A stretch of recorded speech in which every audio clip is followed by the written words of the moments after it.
The best of Money Matters. The Big Story. Welcome to The Big Story. I'm Nadiah Koh. Singaporeans will soon have a reason to explore the city's vibrant art and heritage scene. Starting this September, every citizen aged 18 and above will receive $100 in credits through the SG Culture Pass. The pass can be used to attend performances, workshops, exhibitions, and other cultural experiences. With over 400 programs already listed on the dedicated website, this first-of-its-kind initiative is designed to encourage more people to discover local arts. But how exactly does the Culture Pass work? What kind of experiences can you use it for? And could this initiative change the way Singaporeans engage with the arts and heritage in the long run? Joining us today to share more is Dr Shahril Salleh, founder and artistic director of Vox Camerata Limited and Honorary Lecturer of the School of Music at the University of Queensland. Hi, Dr Shahril. Welcome to the show. Hello, Nadiah. Thanks for having me. Thank you, Dr. Shahril. All right, the SG Culture Pass will give every Singaporean $100 in credits for local arts and heritage experiences. What exactly is the SG Culture Pass and what kind of arts heritage experiences are covered? So, basically, the Culture Pass aims to make cultural experiences more accessible and affordable so that we can foster pride in our local talent and encourage lifelong engagement with the creative community.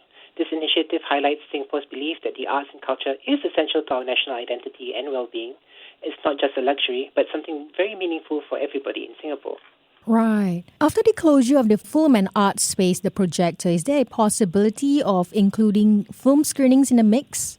So I believe that film is being considered to be part of the mix in itself. Film itself is very much a part of our cultural ecosystem. And I think what people in MCCY is hoping to do is to curate local films that talk about heritage or specific art-related films that feature Singapore and Singapore society. So I'm kind of hoping that this kind of helps fill the gap left by venues like the projector to keep audiences engaged with diverse storytelling and to see how film is also part of our arts ecosystem. Speaking of gaps, besides the live performances, workshops, and other cultural experiences, which types of events do you think will benefit the most from this subsidy? Well, I'm kind of hoping that the subsidy will benefit smaller community-driven and experimental events, which often struggle with visibility. I'm kind of also hoping that the arts offerings will also include family-friendly cultural activities that will encourage intergenerational participation, and kind of hoping that the regional and neighborhood-based programs that can decentralize all these activities beyond just Singapore, the CBD, but also into the heartlands as well. But speaking of participation, is $100 worth of credits enough to inject more interest in the arts and culture space in Singapore? Because we all know experiences aren't cheap. So how far can $100 stretch? I think that kind of depends on how we see the $100. It's not meant to cover everything, but I feel that it's a meaningful first step to spark participation. And we've kind of read in the news that 70% of the offerings are about $50 and below, and the pass could fund at least 2 outings per person. What we would like to kind of focus on is that it's a signal of value from our government towards the arts and heritage, and it's not just about the dollar amount.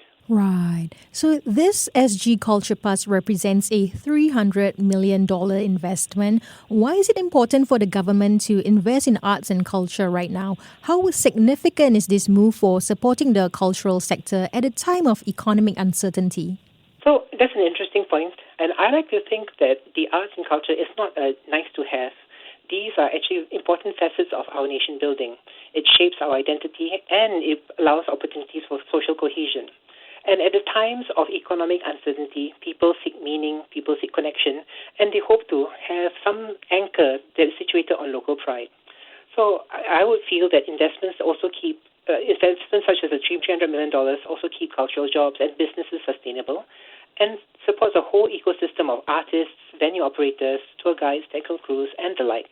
And on that note, what kind of ripple effects do you expect this to have on the wider economy, not just for the arts and the culture sector? I think at the base level, we are hoping to kind of stimulate domestic consumption and to kind of see some sort of redistributive benefits, especially when we talk about performances being in certain spaces and that it's not necessary in the CBD, like for example, if it's in the heartlands, the sort of small businesses that surround the performing spaces also will benefit from the people who come and watch the show and then perhaps go to the restaurants nearby. Beyond that, if we take a look at the idea of how it stimulates the creative economy for Singapore, yes, the whole notion of, okay, so here's some funding. What can we do to kind of tap on the funding to kind of like innovate, to kind of see how we can think about more deeply with regard to audience engagement and audience development. I see. But some critics argue that resources should go towards addressing rising living costs instead. How would you respond to concerns that arts funding is a luxury? So interesting enough, I can understand why cost of living is a pain point for many of Singaporeans. But we need to understand that, like education, like sport, the arts and culture and heritage are a public good. It's not a luxury. Arts and daily life aren't supposed to be mutually exclusive. It contributes to well-being and quality of life. I mean, for example, we had the COVID period where everybody is locked down at home and all that. What do? We look at Netflix, we listen to our favorite music. So these are art forms that provide some semblance of stability in times of great uncertainty. And we also need to acknowledge the fact that cultural engagement does improve mental health, it improves social cohesion, and it provides learning opportunities. And all of these are protective during times of uncertainty and stress. Yes. I see. So, Dr. Shahril, the Singapore Rediscover vouchers during the COVID-19 pandemic were considered fairly successful, with 2/3 of Singaporeans redeeming them at least once. Do you think the SG Culture Pass will see similar success? What lessons from that program can be applied here? I'm kind of hoping that the Culture Pass will have a similar sort of success with regard to the Singapore Rediscover vouchers. And it kind of tells us that Singaporeans will be responsive if there's a nudge and a stimulus. So what kind of work for the Singapore Rediscover vouchers is the idea of convenience, broad partner networks, and easy redemptions. And these are the sort of key to the success of the Rediscover voucher. So I'm kind of hoping similarly for the Culture Pass, accessibility by the app, by the portal, and regular promotions will also help Singaporeans to kind of be enthused to participate in the Culture Pass. Is there a worry that the Culture Pass will only lead to short-term spikes in attendance rather than having a lasting change in Singaporeans' behaviour? Well, I think we kind of need to mediate the idea of the one-off spike in itself and to kind of use this as an opportunity for the arts, for culture workers, for arts organizations to rethink about what engagement looks like and how they can provide offerings for the broader market base. I think the key here is to think about what sustained engagement looks like for the government, for the arts organizations, institutions, for the venues, and for even our Singaporeans ourselves. So in a way, a few things on top of my head. If we have the listings fresh and diverse, different sort of activities for different people, if we kind of design programs for repeat audiences, especially to kind of like hope people say, if you come for this, it's a sampler. We have other programs that, if you're interested, you can block buy or buy season tickets. And in a way, we should see this as an investment for cultural literacy and education so that these encounters are not one-off and they slowly be transformed into habits of consumption. But other than one-off incentives or programs, are there any other ways to encourage Singaporeans to form long-term habits of engaging with arts and heritage in Singapore? Well, that's an interesting question too. Because at the end of the day, it's about how the Singaporeans see and regard what arts and cultural activities are. On one hand, I like to think that we shouldn't be so fixated on the art for art's sake. Rather, we should see it as opportunities for families to spend more time together, for friends to enjoy quality time, to meet new people, to see and learn different facets of cultures from Singaporeans who are not from our ethnicity or from our peers of language, so to speak. So for me, I see this as more of an opportunity to get to know Singapore and Singaporeans better. Yeah, and to kind of like keep our perspectives open and just to try out new things. Yeah. Right.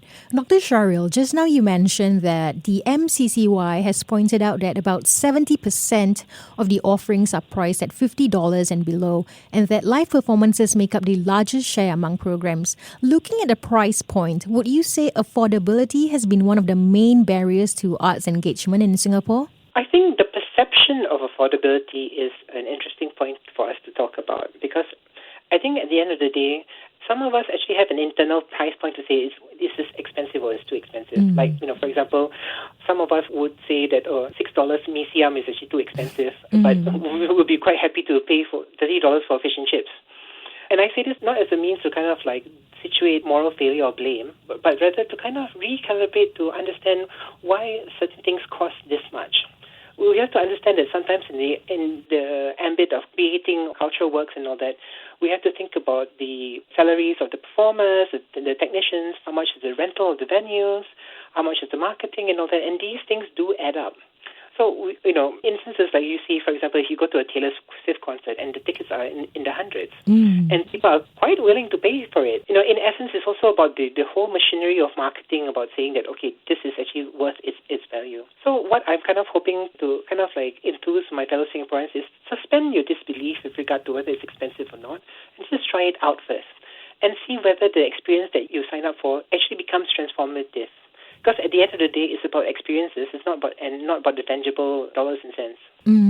Do you think this new pricing framework could help encourage or help change that perception that performances or the arts in Singapore is expensive? Well, I'm hoping it could. I'm also kind of hoping that the cultural workers, the arts organizations will also kind of rethink about how they utilize this access to the culture pass. Because at the end of the day, it's not meant to be a money-making enterprise. In fact, we should see it as an opportunity for us to kind of transform our audiences, to engage them, to educate them.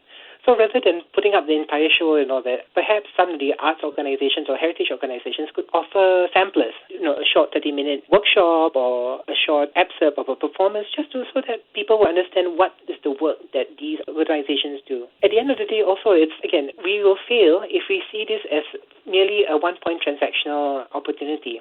We should see this as an opportunity for us to reimagine what engagement looks like. Reimagine how do we kind of bring audiences together? How do we enthuse people to come and support the arts? The MCCY is still onboarding partners so that Singaporeans will continue to see fresh and diverse listings.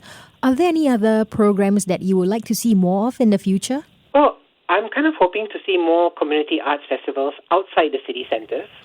I would love to see more multicultural showcases highlighting diverse Singapore cultures and especially different ethnic minorities who are in Singapore. And the other thing that on top of my head is perhaps if we have digital or interactive formats for younger audiences, as well as a multi-generational sort of offering where families, parents, children, grandparents can come together and each of them kind of have facets of enjoyment for a single sort of cultural experience. All right. Finally, looking ahead, Dr. Shahril, if the Culture Pass proves popular and effective, what could this mean for future cultural policies in Singapore? Well, I'm kind of hoping that if this is successful, it can serve as a pilot model for regular cultural credits, like once every few years, similar to the Future Skills Credit top-ups. What I'm also kind of hoping to see is a momentum for long-term policy support, more investments in arts infrastructure, education, creative sector development, and professional development as well. And what I'm really kind of hoping to is that this nudges Singapore towards establishing itself as a regional cultural hub where we have our own local audiences that are willing to consume local arts and to create space for this sort of interdisciplinary work that can only happen if there's enough audience spaces here in Singapore. Some amazing insights there. Thank you, Dr. Shahril. Thank you for having me. Thank you. That was Dr. Shahril Salleh, the founder and artistic director of Vox Camerata Limited and Honorary Lecturer of the School of Music at the University of Queensland. This has been The Big Story with me, Nadiah Koh.